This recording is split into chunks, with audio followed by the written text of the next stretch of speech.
మీలో చాలా మందికి 'ఇంద్రగంటి మోహన్ కృష్ణ' సినిమాలంటే చాలా ఇష్టం ఉండొచ్చు. నాకు గూడా చాలా ఇష్టం. 'అష్టాచెమ్మ' దగ్గర నుంచి గూడా ఆయన మూవీస్ చాలా ఇష్టం. నాకు 'జెంటిల్‌మెన్' చాలా ఇష్టం. 'సమ్మోహనం' అయితే నేను చాలా పెద్ద ఫ్యాన్ ఆ మూవీకి. ఆ మూవీలో రైటింగ్ గాని, ఆ పొయెటిక్ నేచర్ గాని, డైలాగ్స్ గాని అవన్నీ చాలా బావుంటాయి.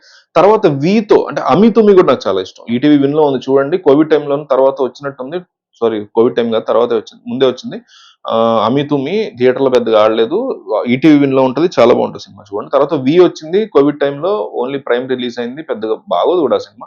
ఆ తర్వాత ఇంకోటేదో వచ్చింది. ఈ అమ్మాయి గురించి మీకు చెప్పాలి అనుకుంటా. అది కూడా పెద్దగా ఏముండదు.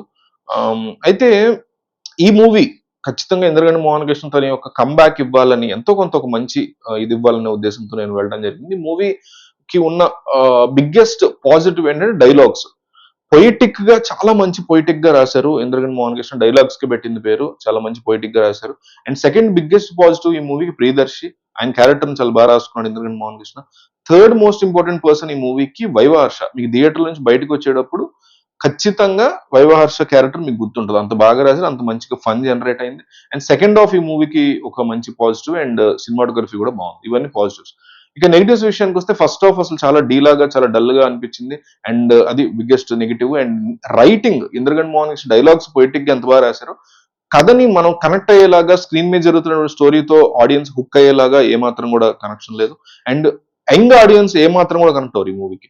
మిడిల్ ఏజ్డ్ పీపుల్ గానీ లేకపోతే నాలాగా ఒక 35 ఏళ్ళు దాటిన వాళ్ళు కానీ లేకపోతే ఆమ్, పెద్దవాళ్ళు ఉంటారు కదా 50-60 ఏళ్ళ వాళ్ళు వీళ్ళు కానీ కనెక్ట్ అవుతారు తప్ప యంగ్ ఆడియన్స్ ఏమాత్రం కూడా మూవీ కనెక్ట్ అవ్వరు. అలాంటి సబ్జెక్ట్ ని తీసుకున్నారు. మంచి సబ్జెక్టే కానీ అలా కనెక్ట్ అవ్వరు బేసిక్ గా. అలాంటి అంటే కనెక్ట్ అవ్వరు అంటే నా ఉద్దేశం కథకు కనెక్ట్ అవ్వరు అని కాదు. కథని వీళ్ళు డీల్ చేసిన ట్రీట్మెంట్ కి కనెక్ట్ అవ్వరు ఆడియన్స్.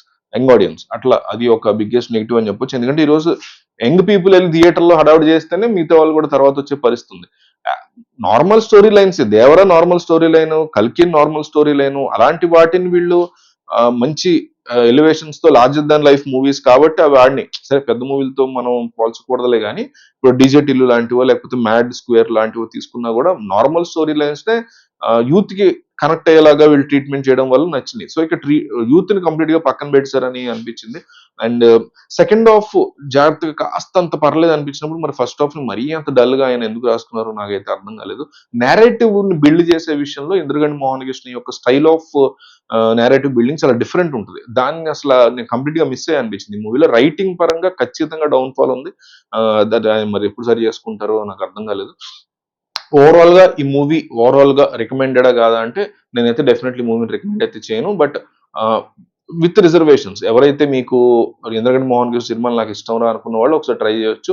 లేదు ఈ వీకెండ్ లో ఫ్యామిలీతో వెళ్ళాలనుకుంటున్నాను, ఒక బాగా బోర్ కొడుతుంది, ఫ్యామిలీతో ఒక మంచి ప్లెజెంట్ మూవీ ఒకటి చూడాలి, సూపర్ గా లేకపోయినా పర్లేదు కానీ కాస్త టైం పాస్ ప్లెజెంట్ మూవీ చూడాలనుకుంటే తప్ప ఇది డెఫినెట్లీ ఏమాత్రం కూడా వన్ టైం వాచ్ కాదు, రికమెండెడ్ కూడా కాదు. వైవ హర్ష కామెడీ సీన్ల కోసం మాత్రం ఓటీటీలో వస్తే డెఫినెట్లీ ఒకసారి ట్రై చేయండి. మంచి కామెడీ పడింది, అతను మంచి క్యారెక్టర్ కూడా పడింది వైవ హర్షకి. సో ఇది ఓవరాల్ గా సారంగపాణి జాతకం మూవీ చూసిన తర్వాత నాకు అనిపించింది ఉంటుంది. మీకు ఏమనిపించింది ఏంటనేది కింద కామెంట్ చేయండి.